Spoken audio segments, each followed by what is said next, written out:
আমাদের বাংলাদেশের বহুল প্রচলিত একটি প্রবাদ আছে, বিয়ের রাতে বিড়াল মেরে নিতে হয়।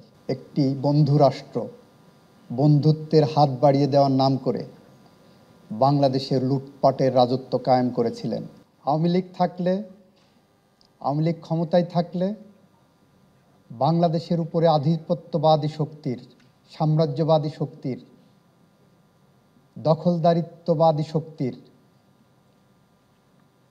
যে পথ সুগম হয়, কুসুমাস্তীর্ণ হয়, সেইটা করার জন্যই আমাদের বাংলাদেশের বহুল প্রচলিত একটি প্রবাদ আছে, বিয়ের রাতে বিড়াল মেরে নিতে হয়।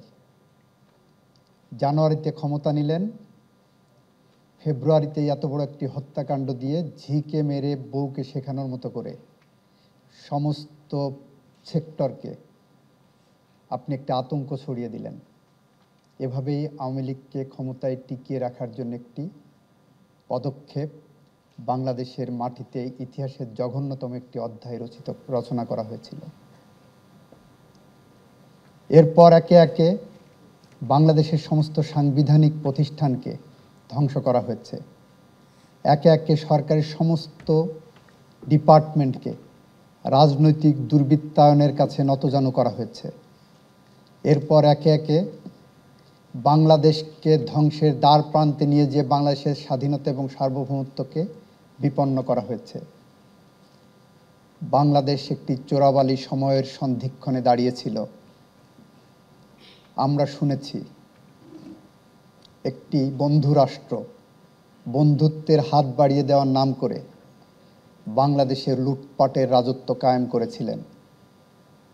এখানে বিনা ভিসায় অসংখ্য বিদেশিদের চাকরির ব্যবস্থা করা হয়েছিল, প্রশ্ন করার কেউ ছিল না। সরকার ব্যবস্থা, গভর্নেন্সকে দুর্বল করা হয়েছিল। এভাবেই আমার রাষ্ট্রকে খাবলে খাওয়া হয়েছে, এভাবেই আমার রাষ্ট্রকে দুর্বল করা হয়েছে, এভাবে আমার সার্বভৌমত্বকে ক্ষয়িষ্ণু ধারায় নিয়ে যাওয়া হয়েছে, যার বিরুদ্ধে জুলাই বিপ্লবের মধ্য দিয়ে বাংলাদেশের মানুষ তার রাষ্ট্র ব্যবস্থাকে আবার ফিরিয়ে এনেছে, তার গণতান্ত্রিক ব্যবস্থাকে ফিরিয়ে এনেছে। এখন প্রশ্ন উঠেছে পঞ্চদশ সংশোধনী 2011 সালে পাশ করার মধ্য দিয়ে ক্ষমতা পাকাপোক্ত করা হয়েছে।